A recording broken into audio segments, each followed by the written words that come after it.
Constituency పరిధిలో మిద్దెపల్లి గ్రామంలో చంద్రమ్మ అనే మహిళ వయసు 36 ఇయర్స్ ఉంటుంది. ఇద్దరు పిల్లలు 19 ఇయర్స్ చదువుతున్నారు. ఆమెను అతని దగ్గర బంధువైన సుబ్రహ్మణ్యం అనే వ్యక్తి టూ వీలర్లో పక్కన నెడగట్టు విలేజ్లో మీకు రావాల్సిన డబ్బులు ఇప్పిస్తా అని చెప్పి మోటార్ బైక్ పై ఈరోజు మనకు శుభదినం. ఎందుకంటే ఆంధ్రప్రదేశ్లో ఉన్నటువంటి ప్రతి ఒక్కరికి ఇక్కడ ఈరోజు శుభదినము, ఆనందదాయకమైన రోజు. ఎందుకంటే ఈరోజు మనకు మన నరేంద్ర మోడీ గారు, అమిత్ షా గారు, అదేవిధంగా మన ప్రియతమ నేత మన చంద్రబాబు నాయుడు గారు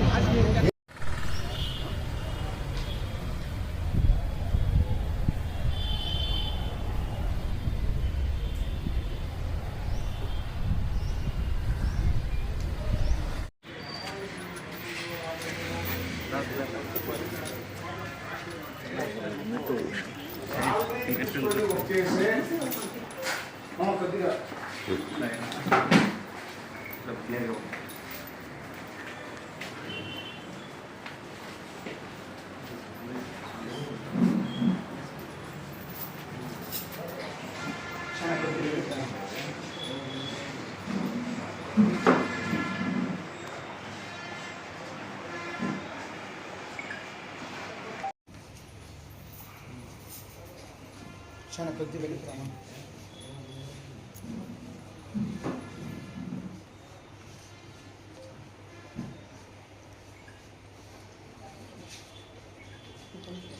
కొంచెం సార్ అబ్బాయి మధ్యలో పెట్టండి. మధ్యలో ఓకే సార్.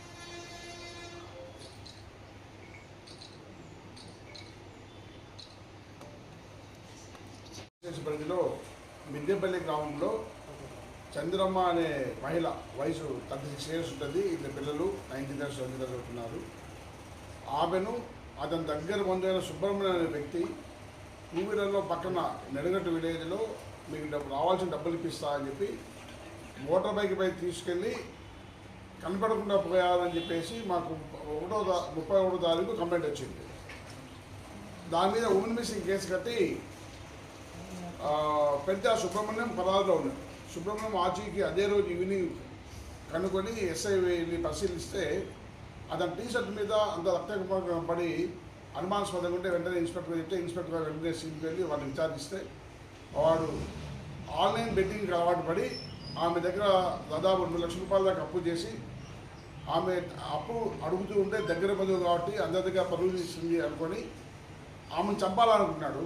చంపాలనుకొని అతని దగ్గర బంధువైన ప్రసాద్ ఫెడర్ నూర్ నెమ్మతో ప్లాన్ చేసి తీసుకెళ్ళి అక్కడి నుంచి తీసుకెళ్ళి ఆన్ ది వే దారిలోనే మామిడి తోటలో రాడితో కొట్టి కొడలతో గుంజు కోసి చంపి ఆ డెడ్ బాడీని బొలారో వెహికల్ వేసుకొని మొగలిఘాట్లో జగమర్ల క్రాస్లో వెళ్ళి పడేసినామని చెప్పి కన్ఫ్యూజ్ చేశాను. దాంతో ఇమ్మీడియట్గా ఇన్స్పెక్టర్ అండ్ టీం అంతా వెళ్ళి ఆ అడవిలోకి వెళ్ళి చెక్ చేస్తే ఆ డెడ్ బాడీని లెఫ్ట్ సైడ్ పడేసినారు. బట్ వాళ్ళు రైట్ సైడ్ తీసుకెళ్ళారు. రాత్రంతా బాడీ కనపడలేదు. మార్నింగ్ వచ్చిన తర్వాత లెఫ్ట్ సైడ్ వేయలేకపోతే అక్కడ డెడ్ బాడీ కనిపెట్టడం జరిపింది. క్లూస్ టీమ్ను కనుక్కొని తీసుకొని చెప్పించి దానికి ఆధార సేకరించడం జరిగింది. వాటి చెప్పిన ప్రకారం దాన్ని గొంతు కోసి ఆమె మృతదేహాన్ని గాయాలు తగ్గడం జరిగింది. వెంటనే దాన్ని మర్డర్ కేసు కాంట్రోల్ చేశాము. ఆ బుద్ధాన్ని అరెస్ట్ చేయడం జరిగింది. వాటితో పాటు ఇద్దరు పాల్గొన్న వ్యక్తుల యొక్క ఆచూకీ కూడా మాకు లభ్యమైంది. వాళ్ళ కోసం టీమ్స్ పోయినాయి. వాళ్ళిద్దరినీ కూడా తొందరలోనే అరెస్ట్ చేస్తాము. దీనికి ఒకే ఒక కారణం ఏమంటే ఆన్లైన్ యాప్స్ ద్వారా గేమింగ్ ఆడి డబ్బులు పోగొట్టుకొని ఆ డబ్బులు తీర్చలేక దగ్గర బంధువైన ఆమెను హత్యకు పాల్పడ్డారు. ఇది జరిగింది. ఇంకా మిగిలిన ఇద్దరిని కూడా త్వరలోనే విదిన్ 24 అవర్స్లోనే పట్టుకొని రిమాండ్ పంపించడం జరుగుతుంది. సార్ ఆమెను ఎక్కడ హత్య చేశారు సార్? లింగాపురం మామిడి తోటలో హత్య చేశారు. మామిడి తోట సార్ నిందితుడికి ఆమెకి ఏమన్నా బంధుత్వం ఉంది, అక్రమ సంబంధం దాకా బంధుత్వం ఉంది. ఆమె మేనతో కూతురు. వయసులో అతని వయసు 23 సంవత్సరాలు, ఆ వయసు 36 సంవత్సరాలు. వరుసకు పిన్ అవుతుంది. అంటే మొత్తం ఎంత అమౌంట్ తీసుకున్నాడేమో? ఆమె చిట్లు నడుపుతుంది. 3 చిట్లు ఎత్తుకున్నాడు. అది కాకుండా చేపలు తీసుకున్నాడు. మొత్తం 2 లక్షల రూపాయల దాకా తీసుకున్నాడు. అత్యాచారం కూడా జరిగింది అంటున్నారు. లేదు, పిఎం సర్టిఫికేట్ డాక్టర్లు పిఎం పోస్ట్ మార్టం సర్టిఫికేట్ అన్నీ వస్తాయి కదా, అన్నీ వస్తుంది. ఆ రిపోర్ట్ ప్రకారం ఏదున్నా కూడా వచ్చిన రిపోర్ట్స్ ఆధారంగా చేస్తాము. ప్రైమరీకి ఇప్పటిదాకా మాకు తెలిసింది అటువంటిది ఏం లేదు. బట్ ఇప్పుడే పిఎం కూడా అయిపోయింది. ఆ పిఎం డాక్టర్ పరిశీలించి మిగిలిన కూడా పరిశీలిస్తాం. ఎందుకంటే పిని కాబట్టి మేము అనుమానించట్లేదు. ఒకవేళ డాక్టర్ పిఎం సర్టిఫికేట్ వచ్చి మిగిలిన 2 ముద్దాయిల పట్టుకుంటే మరింత డీటెయిల్స్ రావచ్చు. సార్ ఆ ఇద్దరిది ఏ ఊరు సార్? ఇద్దరు ముద్దాయిలు దగ్గర బంధువులే పక్కన విలేజ్ పేర్లను డిస్క్లోజ్ చేస్తే వాడు అబ్స్కాండ్ అయిపోయే అవకాశం ఉంటుంది. సో ఇతనికి ఒకటికి ఇచ్చిందా వాళ్ళిద్దరికి కూడా ఏమైనా డబ్బులు ఇచ్చారా సార్? ఏమన్నారు? అతను ఒకటే తీసుకున్నాడా మిగిలిన ఇద్దరు వాళ్ళు కూడా ఏమైనా అప్పు చేశారు సార్ అందు దగ్గర? డెఫినెట్గా అందులో ఒక వ్యక్తి బొలార వెహికల్ తీసుకువచ్చి డెడ్ బాడీ వేసుకున్న ఆ ఇద్దరు సహకారంతోనే అందులో ఉన్న ఒక వ్యక్తి రాడుతో కొట్టినాడు. ఇంకో వ్యక్తి కత్తిని తీస్తే ఆ కత్తితో ఇతను గుండు కూడా తిరిగింది. ఆ ఇద్దరు ముద్దాయిలు కూడా ఏమైనా మీరు అప్పుకున్నారా? ఆ సంబంధం లేదు. ఓన్లీ సుబ్రహ్మణ్యం వ్యక్తికే సంబంధం లేదు. సుబ్రహ్మణ్యం దగ్గర బంధువు ఒక వ్యక్తి, ఆ వ్యక్తి ఫ్రెండ్ ఇంకో అమ్మాయి. గతంలో వెళ్ళిపోయిన కేసులు ఉన్నాయి సార్? ఇంతవరకు కేసులు లేవు, పరిశీలించాలి. ఇంకా సార్ వెహికల్ సీజ్ చేస్తున్నారు సార్. ఇంకా ఇద్దరు ముద్దాయిలు ఉన్నారు కదా, వాళ్ళతో పాటు వెహికల్ ఉందని తెలుసు. తొందర 24 hours మిగిలిన డీటెయిల్స్ కూడా కొద్ది సమాచారం ఉంది. మా టీమ్స్ ఉన్నాయి, వాళ్ళు కూడా అరెస్ట్ చేస్తాము, అది కూడా వెల్లడిస్తాం. సార్ చంద్రమ్మ బంధువులు నిందితులకి ఉరిశిక్ష కావాలని నేను ధర్నా చేశారు, దానిపైన ఏముంటుంది సార్?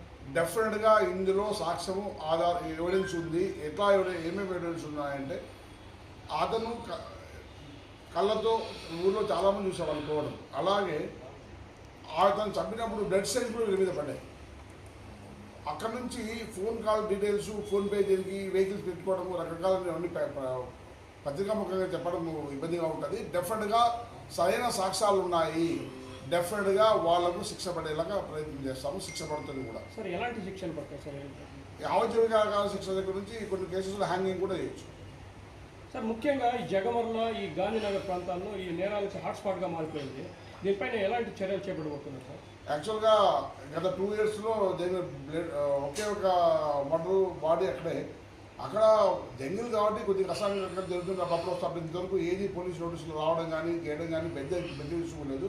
బట్ అక్కడ మాది నిరంతర పర్యవేక్షణ. మొన్నటిదాకా కూడా ఒక చెక్ పోస్ట్ ఓపెన్ చేసి 2-3 సార్లు వచ్చి వెహికల్స్ యాక్సిడెంట్ కావడం, కొనుక్కోవడము ఇది అవుతుంది. అక్కడ ప్రతిరోజు కూడా మీరు అబ్జర్వ్ చేస్తే ఈవినింగ్ వెహికల్ చెకింగ్ జరుగుతుంది. నైట్ బీట్ చేసే వాళ్ళు 5 to 6, 7 దాకా మొత్తం జంగిల్లో వెళ్ళి ఒకసారి గస్తీ జరుగుతూ ఉంటుంది. ఇది ఆ రోజు కూడా మా వాళ్ళు 6 o'clock 7 o'clock వచ్చేసారు గస్తీ తిరిగి. ఇది ఆఫ్టర్ 9 or 10 or 11 జరిగింది కాబట్టి వాళ్ళు వచ్చి కాలేదు. ఆన్లైన్ బెట్టింగ్ గురించి ఆన్లైన్ బెట్టింగ్స్తోనే సగం జీవితాలు నాశ అవుతున్నాయి. యువత అయితే ఆన్లైన్ బెట్టింగ్ దూరంగా ఉంటేనే వాళ్ళు, వాళ్ళ కుటుంబాలు, వ్యవస్థ బాగుంటుంది. ఏదైనా ఆన్లైన్ బెట్టింగ్ ఇన్ఫర్మేషన్స్ ఏదైనా యాప్స్ ఉంటే మేము కౌన్సిలింగ్ ఇస్తాము, కేసులు కూడా రిజిస్టర్ చేస్తాము.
మంచి ఓకేనా?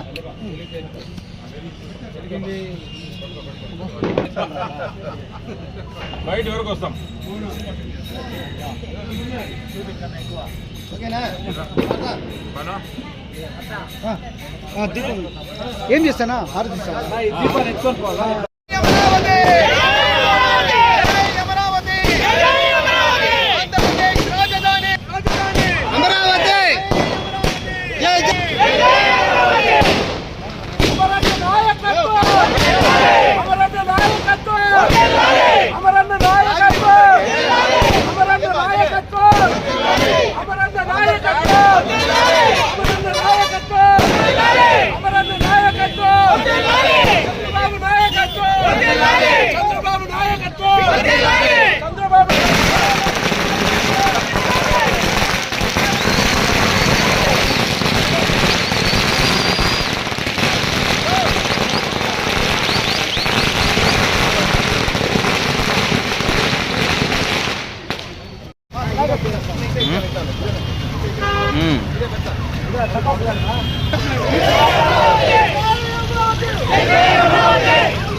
అదేం అట్లా పరిగెత్తాలి.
నమస్కారం.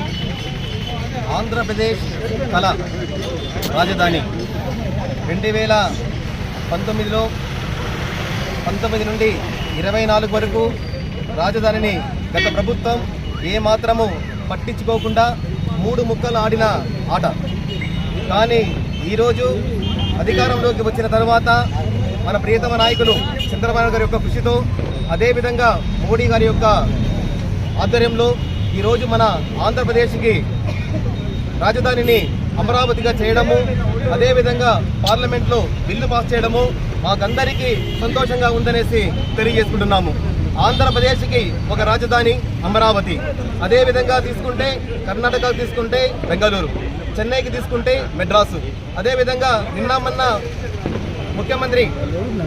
మాజీ ముఖ్యమంత్రి గారు చెప్పారు, అసలు రాజ్యాంగంలో రాజధాని అనే ప్రస్తావనే లేదు అనేసి కూడా మన ప్రెస్ మీట్లో తెలియజేయడం జరిగింది. అందుకే మీకు రాజ్యాంగంలో రాజధాని లేదు అని చెప్పడము, అందుకేనా మీరు 3 ముక్కలు ఆడాడింది. వైజాగ్లో ఒకటి, మళ్ళా కర్నూలులో ఒకటి, రకరకాలుగా మీరు మాట్లాడినారు 3 రాజధానులు పెట్టాలి అనేసి. అప్పుడు రాజధాని లేనప్పుడు ఎందుకు మీరు ఆ విధంగా మాట్లాడినారు అనేసి జగన్మోహన్ రెడ్డి గారిని అందరూ తెలియజేసి అడుగుతున్నాము. అదే కాకుండా ఈరోజు ప్రతి ఒక్క ఆంధ్రుడు ఆత్మగౌరవాన్ని చాటి చెప్పిన మన ప్రియతమ నాయకులు, ముద్దుబిడ్డ, రాష్ట్ర ముఖ్యమంత్రి వర్యులు నారా చంద్రబాబు నాయుడు గారికి, అదేవిధంగా పవన్ కళ్యాణ్ గారికి, అదేవిధంగా నారా లోకేష్ గారికి ప్రతి ఒక్కరికి ధన్యవాదాలు తెలియజేసుకుంటున్నాము. అమరావతి కోసం రైతులు కష్టపడి దాదాపు 40,000 ఎకరాలు రాజధానికి ఇస్తే దాదాపు 5 సంవత్సరాలు ఆ రాజధాని ఎక్కడ ఏమి కానీ ఒక చిన్న ఇటుక వేయని కూడా వేయలేదు గత ప్రభుత్వము.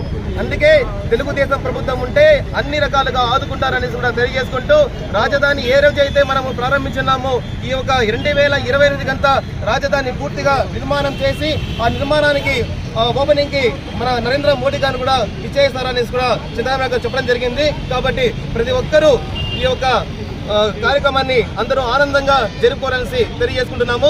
జై అమరావతి, జై అమరావతి, జై అమరావతి. అందరికీ శుభాకాంక్షలు.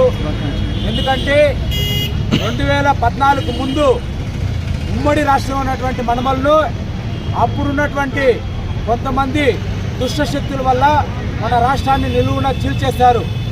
అప్పటి నుండి కూడా మన గౌరవ ముఖ్యమంత్రి గారు చంద్రబాబు నాయుడు గారు మన రాష్ట్రానికి ఒక రాజధాని ఉండాలనేసి ఎన్నో ప్రయాసాలు ఒడ్డి అమరావతిని ఆ రోజు ఇదే పలంనేరు నుండి కానివ్వండి, ఆంధ్రప్రదేశ్ మొత్తం కూడా ప్రతి ఊర్లో నుండి, మసీదుల నుండి, చర్చిల నుండి, అలాగే దేవాలయాల నుండి మట్టి నీళ్లు మనమందరూ సమకూర్చుకొని ఒక ర్యాలీగా ఆ రోజు అందరూ కూడా ప్రారంభిస్తే దాని తర్వాత వచ్చినటువంటి జగన్మోహన్ రెడ్డి గారు ముఖ్యమంత్రి అయిన తర్వాత దాన్ని భూస్థాపన చేయాలనేసి ఎన్నో కుయుతులు కూసి ఎన్నో ప్రయత్నాలు చేసి అట్ట ఫ్లాప్ అయిపోయిన విషయము ఆంధ్ర ప్రజలందరూ కూడా తెలుసు. కాకపోతే మళ్ళీ బుద్ధి వచ్చే విధంగా ప్రజలు మళ్ళీ కూటమి ప్రభుత్వాన్ని తెచ్చి అమరావతిని ఎలాగైనా మనము అమరావతిని చేసుకుంటే మనకు రాజధాని ఉండాలనే ఉద్దేశంతో కూటమి ప్రభుత్వం అందరూ కూడా ఈ విషయాన్ని చేస్తే నన్నటి నుండి మళ్ళీ ఇంకో కొత్త రాగం ఎత్తినాడు.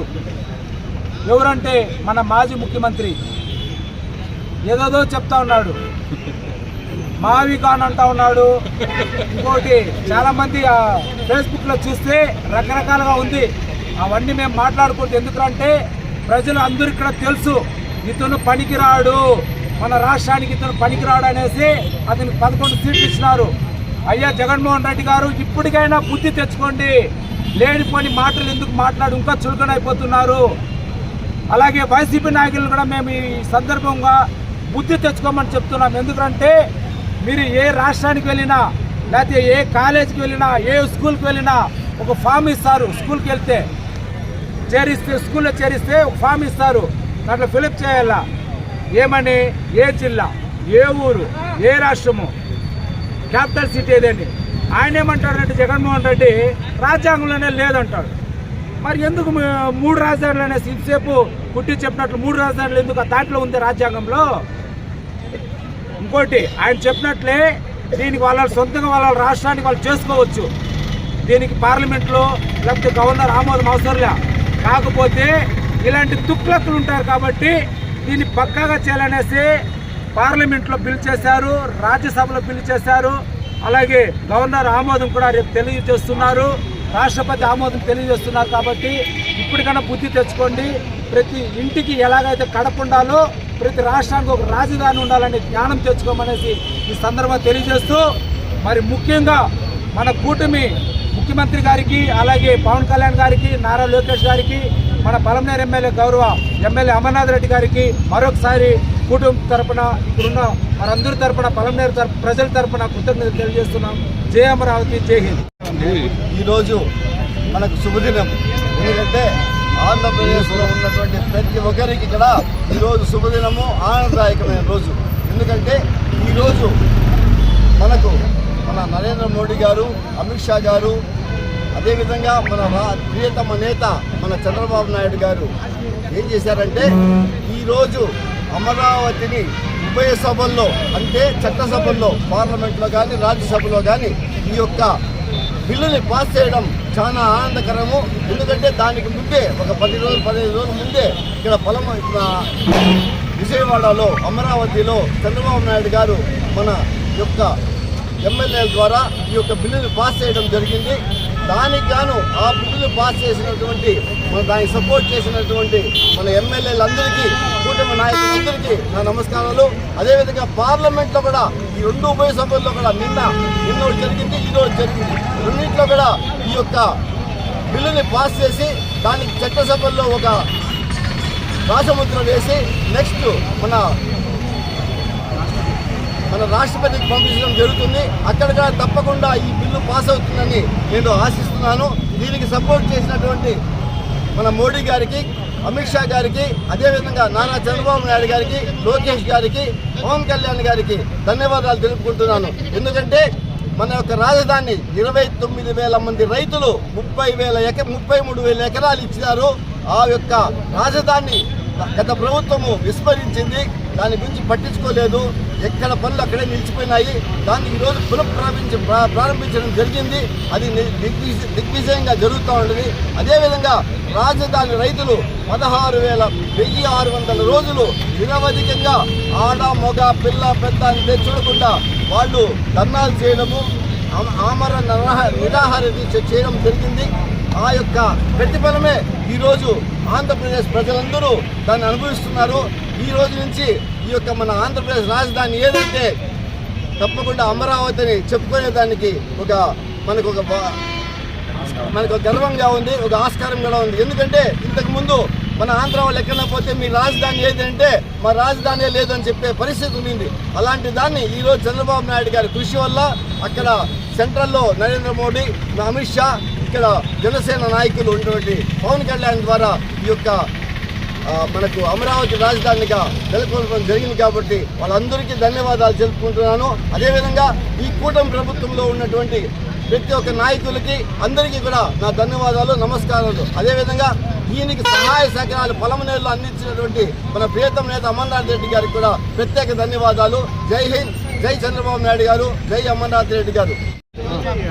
ఈరోజు మన కూటమి ప్రభుత్వం మన అమరావతిని రాజధానిగా నిర్ణయించడం జరిగింది. ఈరోజు డబుల్ ఇంజన్ సర్కారుగా శరవేగంగా దూసుకొని పోతున్న కేంద్రంలో మోడీ గారు, రాష్ట్ర ప్రభుత్వంలో మన నారా చంద్రబాబు నాయుడు గారికి కృతజ్ఞతలు. అమరావతి అంటే ఒక నగరం కాదు, అమరావతి అంటే ఒక అభివృద్ధి. దేశం 8 కోట్ల మంది జనాభా ఒక ఆత్మగౌరవం. ఈ 8 కోట్ల మంది ఆత్మగౌరవాన్ని నిలబడిన నారా చంద్రబాబు నాయుడు గారికి, కూటమి ప్రభుత్వానికి నా కృతజ్ఞతలు.